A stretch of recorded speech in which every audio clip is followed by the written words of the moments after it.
அனைவருக்கும் வணக்கம். இங்கே அநேகமாக எனக்கு தான் வயது அதிகமாக இருக்குன்னு நினைக்கிறேன்.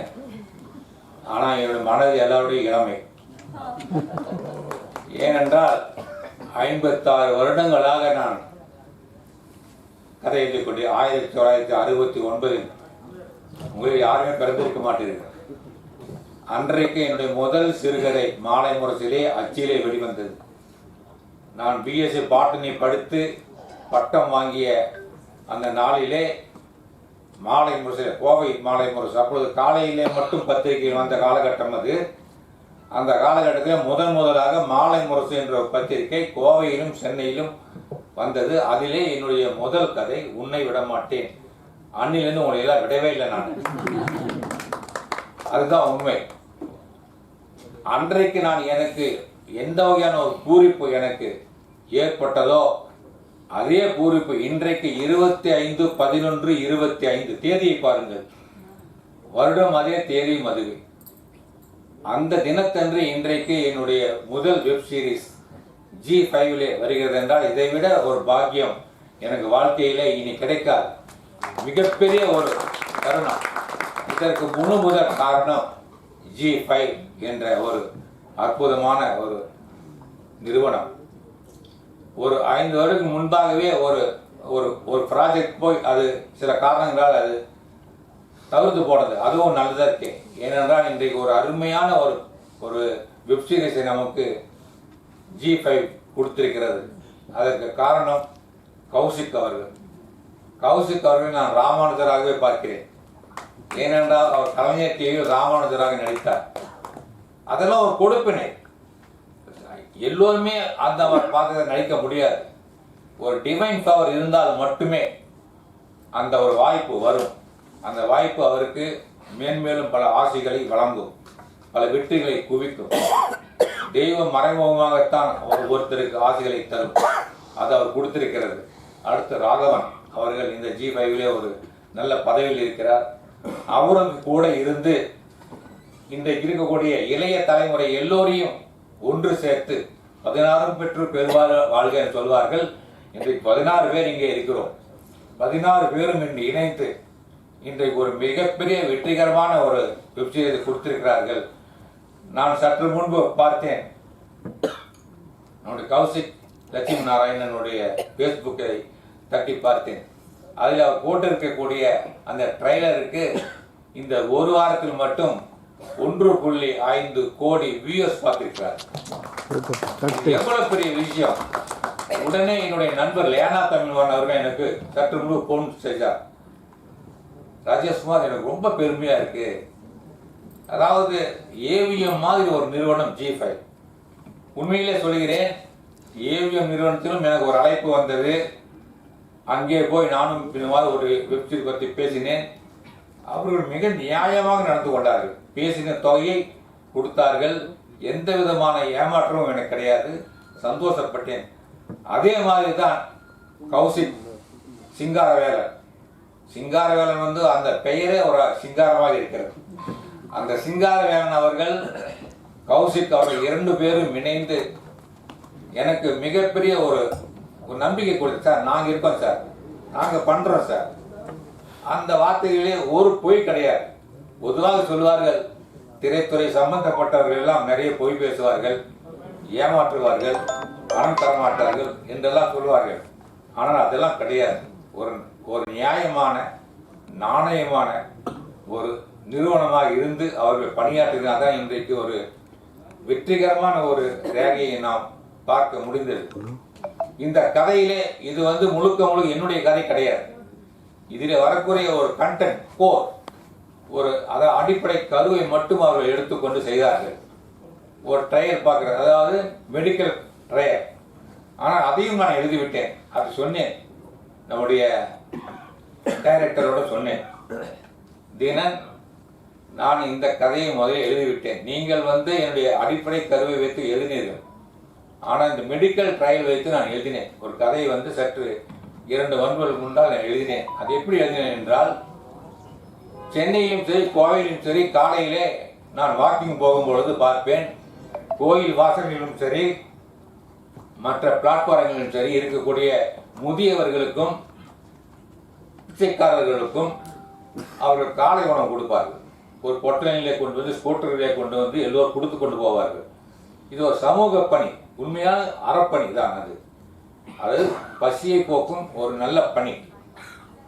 ஆனால் எனக்கு தான் கிரைம் புத்தி ஆயிற்றே. நான் யோசித்தேன், இவர்கள் ஏன் இவ்வளவு கஷ்டப்பட்டு ஏன் கொண்டு வந்து கொடுக்கிறார்கள்? இதற்கு பின்னால் ஏதாவது ஒரு சதி இருக்குமோ அப்படின்னு எனக்கு ஒரு சந்தேகம். அந்த சந்தேகத்தின் அடிப்படையில் தான் ஒரு கதை உருவாயிற்று. அதை நான் எழுதினேன். அந்த கதை என்னவென்றால், இவர்கள் கொண்டு வந்து கொடுக்கிறார்களே, இவர்கள்லாம் உண்மையான சமூக நல பணியாளர்கள் கிடையாது. இந்த பிச்சைக்காரர்களுக்கும் ஆதரவற்ற முதியவர்களுக்கும் கொடுப்பது மெடிக்கல் ட்ரையல் பார்க்கறதுக்காக.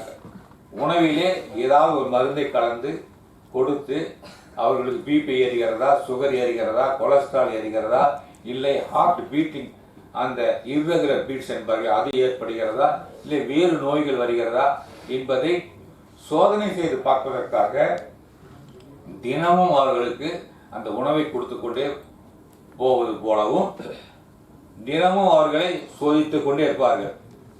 யார் யார் என்னென்ன பிரச்சனை அனுபவிக்கிறார் அதையெல்லாம் நோட் செய்து, யாருக்கு மூக்கில் ரத்தம் வருகிறது, யாருக்கு கை கால்கள் சரியாக இயங்கவில்லை, யார் தூங்கிக் கொண்டே இருக்கிறார்கள், யார் சுறுசுறுப்பாக இருக்கிறார், இதையெல்லாம் நோட் செய்து இந்த மருந்தை கொடுத்தால் இந்த விளைவு ஏற்படுகிறது என்பதை உலகத்தில் இருக்கக்கூடிய சர்வதேச பார்மசூட்டிக்கல் கம்பெனியுடைய சேர்மனுக்கு போகிறது, ஒரு ரிப்போர்ட் போகிறது. இதுதான் கதை. ஏனென்றால் ஆதரவற்ற முதியவர்கள் கேட்பதற்கு நாதி இல்லை. ஒருவன் பிளாட்பாரத்திலே ஒருத்தன் மூக்கிலே ரத்தம் சுண்டி கிடைக்கிறான், அவனை பற்றி கவலைப்பட யாரும் இல்லை. அப்படிப்பட்டவர்களை குறி வைத்துதான் அந்த ஒரு சர்வதேச மாபியா வந்து இறங்கிடுவான் ஒரு கதையை முடித்தேன்.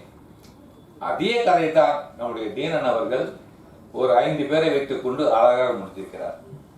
ஏனென்றால் 1500 எழுதியிருக்கிறார். அது ஏதாவது ஒன்று கிராஸ் ஆகிதான் தீரும். எல்லாமே வந்து அவர்களுக்கு தனி, இவர்களுக்கு தனி கிடையாது. எல்லாமே நான் எழுதி முடித்து விட்டேன். இனி எழுதுவதற்கு எந்த ஒரு களப்பணியும் கிடையாது. இப்பொழுது புதிதாக ஒரு கதை ஆரம்பித்திருக்கிறேன். குமுதத்தில் ஒரு தொடர் கதை, வேகமாய் வா விவேக். அது எந்த கதை என்றால், இப்பொழுது நடந்ததே அகமதாபாத் அந்த ஒரு பிளைட் 2 நிமிடத்தில் போய் விழுந்து நொறுங்குகிறது. இது ஒரு செய்தி, இது வந்து ஒரு விபத்து என்று சொல்லி முடித்து விட்டார்கள். எல்லோரும் மறந்தும் விட்டார்கள். காம்பன்சேஷன் கிடைத்து அவர்கள் வாழ்க்கையில் செட்டில் ஆகிவிட்டார்கள். ஆனால் நான் மட்டும் விழித்து கொண்டு பார்க்கிறேன், அந்த விபத்தா இல்லை சதியா? இதை சதி என்று வைத்துதான் நான் ஒரு கதை எழுதி கொண்டிருக்கிறேன். இப்பொழுது குமுதத்தில் குழந்தையை ஒரு டாக்டர் எப்படி கூப்பிடுவார் தெரியுமா? மாஸ்டர், இந்த மண்டையை உடைங்க. மாஸ்டர், நீங்க நினைப்பா முருகா வாடா, நீ மாறி வாடான்னு சொல்ல கிடையாது. மாஸ்டர் என்று சொல்லி மதிப்பு கொடுத்து அந்த மண்டையை உடை அப்படின்னு சொல்லுவார். ரொம்ப சர்வசாதாரணமாக பார்த்துருக்கிறேன். எனக்கு தெரிந்த டாக்டர் என்ன சார், மண்டையோட்டை எடுத்து பிளந்து மூளை எடுத்து கையில் கொடுப்பார். பாருங்க, 1.5 கிலோ இருக்கும். ஆணுக்கு வந்து 1.5 கிலோ, பெண்ணுக்கு வந்து அதை விட 150 கிலோ. ஆனால் அவங்க தான் மூளை ஜாஸ்தி. அது எடை பார்த்தீங்கன்னா ரொம்ப கம்மியாக இருக்கும். அதில் என் கையில் கொடுத்து நான் பார்த்துருக்கிறேன். ஏன்னா ஒரு கிரைம் கதை எழுதக்கூடியவர்கள் அதெல்லாம் தெரியணும். பயப்பட்ட அதெல்லாம் நடக்க.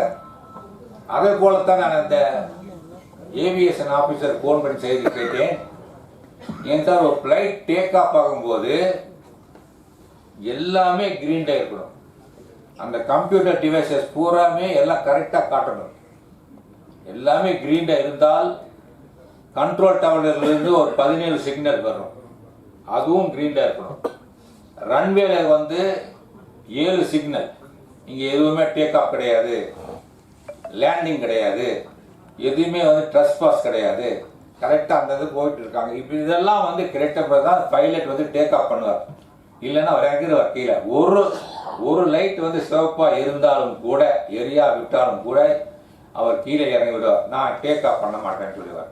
உடனே தொழில்நுட்ப கோளாறு காரணமாக விமானம் ரத்து செய்யப்பட்டது, இல்லைன்னா லேட் ஆகும். இப்படி எல்லாமே கிரீன்ல இருக்கும்போது பறந்த விமானம் எப்படி வந்து விபத்துக்குள்ளாகும்? ஆக்சிடென்ட் சார், அது எப்படி ஆகும்? இதுதான் என்னுடைய கதையுடைய நாட்டு. இது வந்து திட்டமிட்ட சதி. அந்த விமானத்திலே ஒரு மந்திரி பயணம் செய்கிறார். அந்த மந்திரிக்காக நடக்க ஏன் இருக்கக்கூடாது?